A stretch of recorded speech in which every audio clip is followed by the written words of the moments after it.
तो hello guys, स्वागत है मेरे यूट्यूब चैनल में। तो आपने पिछली वीडियो में देखा था कि हमने डिटरमिनेंट्स के को फैक्टर और माइनर्स किए थे। तो आज हम करने वाले हैं एप्लीकेशंस ऑफ डिटरमिनेंट्स के बारे में।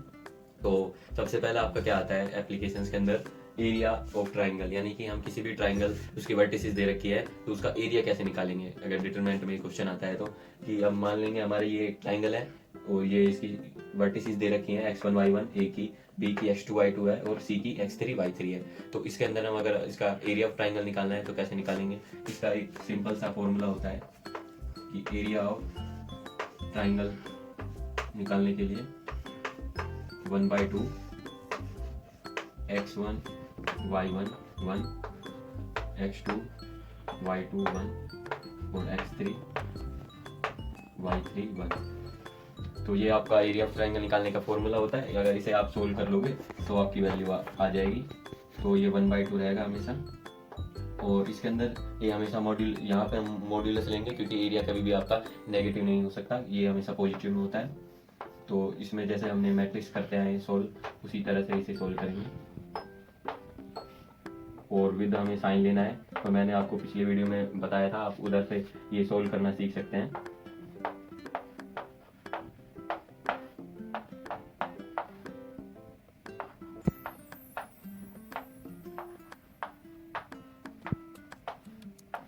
तो इसे आप आगे सोल्व कर लेंगे तो ऐसे ही आपका हो जाएगा।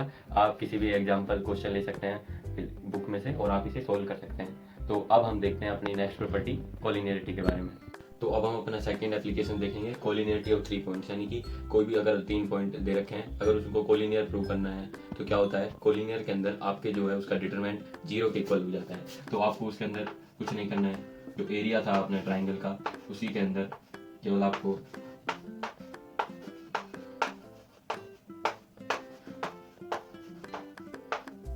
तो ये आपका जो एरिया है 0 के इक्वल हो जाएगा। तो इसमें हम जैसे 1/2 है, उधर जाके 0 हो ही जाएगा, तो इस वजह से हम यहाँ पे 1/2 को नहीं लेते हैं। तो सिंपल से अगर आपको कोई भी पॉइंट आए कोलिनियरिटी प्रूव करनी है तो सीधा आप ये लगा सकते हैं उनको कोलिनियर प्रूव करने के लिए। तो ये आपका कोलिनियर का फॉर्मूला है। तो अब हम चलते हैं अपनी तीसरे एप्लीकेशन की तरफ। अब हम करेंगे अपना third application, equation of line joining 2 point, यानी कि आपको कोई भी 2 पॉइंट दे रखे हैं लाइन के, तो उसके अंदर आप उसका जो लाइन आप इक्वेशन निकालोगे वो कैसे निकालोगे। तो जैसे कि ए और बी आपकी लाइन जॉइनिंग है, x1 y1 पॉइंट दे रखा है x2 y2, तो हम एक p जो है एक वो मान लेंगे कि आपकी ये एक पॉइंट है x, y, तो हम ये x, y ही मानेंगे क्वेश्चन के अंदर भी। और ये आपकी जो है लाइन के पॉइंट दे रखे हैं, तो ये p अगर यहाँ पे आ गया तो ये अब आपका कोलिनियर हो जाएगा। तो मैंने बताया था आपको स्टार्टिंग में x y 1 और ये x1 y1 1 और x2 y2 1, ये आपका डिटरमिनेंट है जो कि किसके इक्वल है 0 के। आप इसको सोल्व कर दोगे तो आपकी इक्वेशन बन के आ जाएगी। और आप ऐसे क्वेश्चन है आपको देख सकते हैं एग्जांपल्स के अंदर और आप इसी फॉर्मूले से सोल्व कर सकते हैं। तो अब हम चलते हैं अपने नए टॉपिक पर। तो एडजॉइंट ऑफ मैट्रिक्स अब हम पढ़ेंगे। तो एडजॉइंट ऑफ मैट्रिक्स क्या होती है कि अगर हम किसी भी मैट्रिक्स उसका हम कोफैक्टर्स निकालेंगे और कोफैक्टर्स निकालने के बाद उनका हम ट्रांसपोज कर देंगे तो वो आपका एडजॉइंट ऑफ मैट्रिक्स आ जाएगा। तो इसे हम डिनोट करते हैं एडजॉइंट ऑफ ए। तो अब हम देखेंगे एक एग्जांपल से, हमारे पास जैसे कि 2x2 की मैट्रिक्स है, तो इसका हम एडजॉइंट कैसे निकालते हैं। तो जैसे कि हमें ये पता है 2x2 की मैट्रिक्स है, तो अब हम सबसे पहले इनके कोफैक्टर निकालेंगे। तो कोफैक्टर के हमने आपको बताया था नेक्स्ट वीडियो में, आपको देखना हो तो आप पिछली वीडियो में आप देख सकते हैं। तो ये कोफैक्टर का फॉर्मूला क्या होता है, -1 i + j डॉट mij, तो ये आपका फॉर्मूला होता है। तो ऐसे ही हम इन सभी के कोफैक्टर्स निकालेंगे और फिर हम इसे सोल्व करेंगे। जैसे कि हमारा C11 जो है क्या है वो -1 i + j 1 + 1, और आपका ये माइनर क्या है यहाँ पे हम ऐसे रखेंगे तो ये आपका माइनर है 3। तो ये हम सोल्व करेंगे तो +2 हो जाएगा, तो आपका +3 आ जाएगा। ऐसे ही C12 निकालेंगे तो -1 1 + 2, और यहाँ पे आपका कोफैक्टर क्या आ जाएगा 1, तो ये -1। ऐसे ही हम C21 निकालेंगे 2 + 1, और यहाँ आपका माइनर क्या आएगा, इधर वो माइनर निकालना मैंने सिखाया था आपको, आप पिछली वीडियो में देख सकते हैं, -4। तो यहाँ C22 निकालेंगे 2 + 2, तो ये 5, तो ये क्या आ जाएगा आपका 5। तो हमने सभी के माइनस निकाल दिए हैं, तो अब हम इसके अंदर ये पुट कर तो एडजॉइंट क्या हो जाएगा आपका, तो ये ऐसे हम इसे लिखेंगे एडजॉइंट ए मैंने क्या कहा था, आप सभी के कोफैक्टर्स को रखेंगे, जैसे 3 -1 -4 5 मैट्रिक्स के अंदर सेम ऑर्डर के अंदर, और अगर उसका आप ट्रांसपोज कर देंगे तो ट्रांसपोज कर देंगे तो ये हमारी वैल्यू जो रोज हैं वो कॉलम्स में इंटरचेंज हो जाएंगी। तो क्या आ जाएगा 3 -1 -4 5। तो ये आ गया आपका एडजॉइंट ए। तो अगर आपको क्या नाम है 2 क्रॉस 2 का ये आ गया है, तो अब हम 3 क्रॉस 3 का निकालेंगे, एक एग्जांपल से देखेंगे। तो अब हमने ले ली अपनी 3 क्रॉस 3 की मैट्रिक्स ली है, ये कोई भी मैट्रिक्स है। तो अब हम इसका डिटरमिनेंट कैसे, वो एडजॉइंट कैसे निकालेंगे। तो एडजॉइंट निकालने के लिए सबसे पहले हम इनके कोफैक्टर निकालेंगे। तो कोफैक्टर मैंने यहाँ डायरेक्ट कोफैक्टर निकाल दिए हैं। आपको अगर ये समझ रहा है तो मेरी पिछली वीडियो आप देख सकते हैं, उसमें समझ सकते हैं। तो ये मैंने यहाँ पे सभी के कोफैक्टर लिख दिए हैं और कोफैक्टर का ट्रांसपोज करना है। तो ये अब हम इसका सीधा यहाँ ट्रांसपोज कर देंगे, तो जो कि आपकी रोज है वो आपकी कॉलम्स में चेंज हो जाएगी।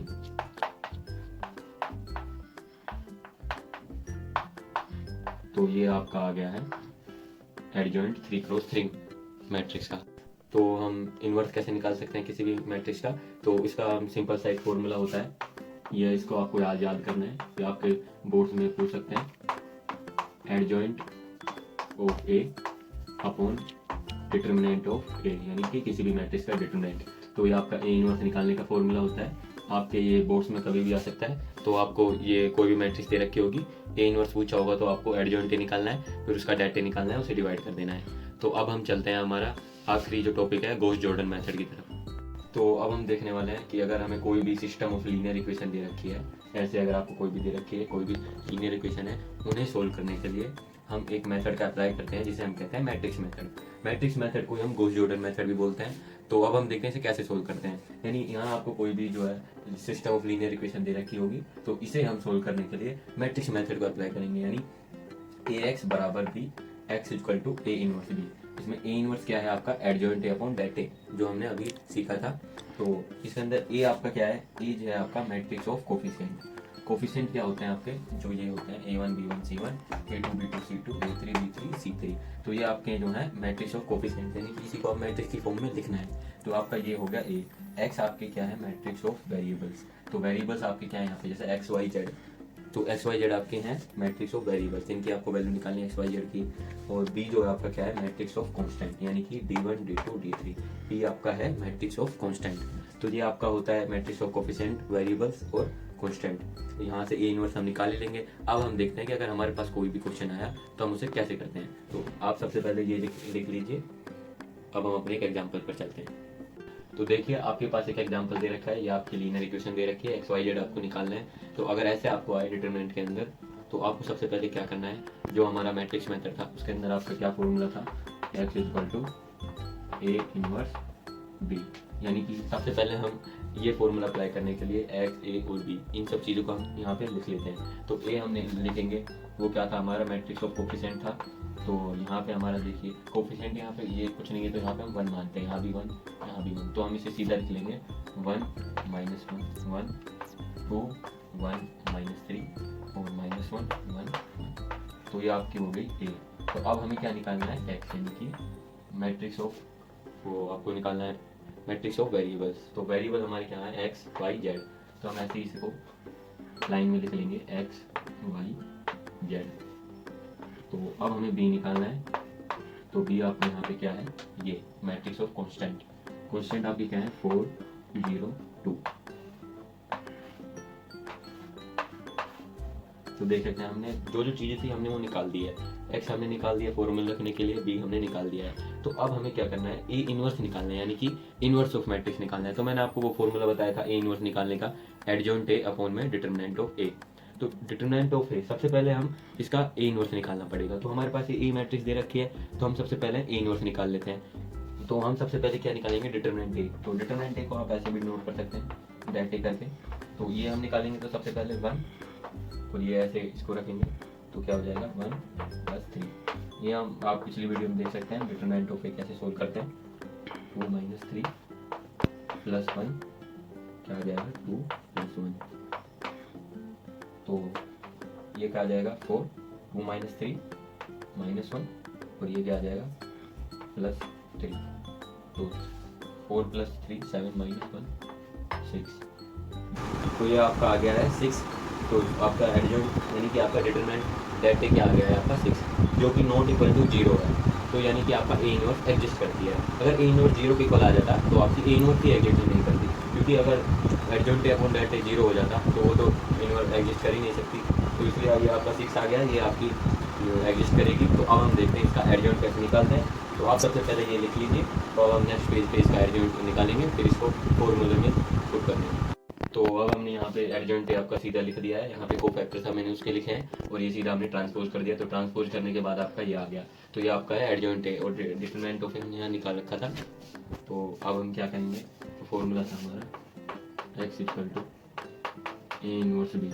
तो इसमें हम इसे पुट कर देंगे, ए इनवर्स एडजॉइंट है अपॉन में डिटरमिनेंट है, और जो हमने अभी आपके सामने जो लिखे थे वो इसे हम पुट कर देंगे। तो x यहाँ पे क्या लिखा था हमने, x y z, और यहाँ ए इनवर्स क्या होता है, एडजॉइंट है अपॉन दैट है। तो दैट है हम 1/6 लिख सकते हैं ऐसे, और एडजॉइंट है हमारा आ गया था 4 2 2 1 2 5 3 0 3, ये आपका आ गया है।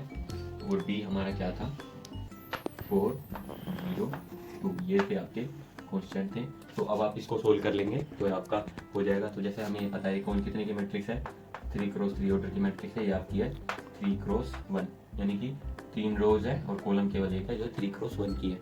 तो अब हमें क्या पता था, अगर इसका जो मल्टीप्लिकेशन के लिए क्या होता है, जब तक आपकी ये जो वैल्यू है इसका इसके अंदर जो कॉलम होती है वो सेकंड वाले के रो के इक्वल हो जाए, तो यानी मैट्रिक्स मल्टीप्लिकेशन एग्जिस्ट करता है। यानी ये दोनों इक्वल है, तो यानी कि मैट्रिक्स मल्टीप्लिकेशन आपका पॉसिबल है। तो मैट्रिक्स आपकी क्या आएगी, 3x1 की आएगी। तो अब हम इसे सीधा इसमें मल्टीप्लाई कर देंगे, तो 1/6 एज इट इज। तो इसको आप अगर सोल्व करेंगे इसमें करके तो क्या हो जाएगा, 4 4 जा 16, 2 इंटू 0 0 हो जाएगा, प्लस 2 इंटू 2 4। ऐसे ही यहाँ पे आप इससे करेंगे 1 इंटू 4 4 प्लस 0 प्लस 5 टू जा 10, 3 4 जा 12 0 प्लस 9। तो ये आपका हो जाएगा। तो अब हम इसे ऐसे इधर लिख लेंगे नीचे x y z ऐसे करके। तो ये 1/6 है आपका। तो ये 16 प्लस 4 20, 4 प्लस 10 14, 12 प्लस 9 क्या हो जाएगा आपका, ये आपका 12 सॉरी आप मिस्टेक हो गई, 3 2 जा आपका 6 होता है, तो यहाँ पे आएगा 6। तो 12 प्लस 6 आपका 18। तो ये आपको छोटी छोटी मिस्टेक के लिए आपको रेगुलर प्रैक्टिस करनी पड़ेगी। तो इसका हम इसमें डिवाइड कर देंगे, तो ये क्या हो जाएगा आपका 20/6, 14/6 और 18/6।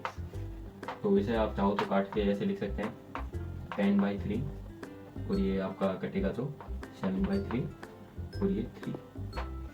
तो ये आपकी आ गई है एक्स वाई जेड की इक्वल, ये आ गई है। तो अब ये जो मैट्रिक्स है, इक्वालिटी ऑफ मैट्रिक्स में हमने क्या देखा था कि किसी के कोरोस्पॉन्डिंग एलिमेंट और ये इक्वल हो तो हम इसे इक्वल कर देंगे। तो ये आपकी एक्स में ये आपकी क्या आ रही है 10/3, एक्स बराबर 10/3, वाई में आपकी क्या आ रही है 7/3, वाई बराबर 7/3, और जेड बराबर क्या आ जाएगा आपका 3।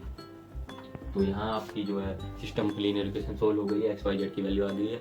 ये थोड़ा सा लेंथी है पर लेकिन बोर्ड्स में आपको पूछा जाता है, यहाँ तक का ये 3-4 नंबर के लगभग आता है। तो इसे आप प्रैक्टिस करेंगे तो ये सोल्व हो जाएगा। तो मिलते हैं नेक्स्ट वीडियो में, तब तक के लिए गुड बाय। और ऐसे ही हमारे चैनल पे बने रहिए, और आप बताना कि आपको किसी में डाउट हो कमेंट करके, तो हम उसे सोल्व करेंगे। थैंक्स।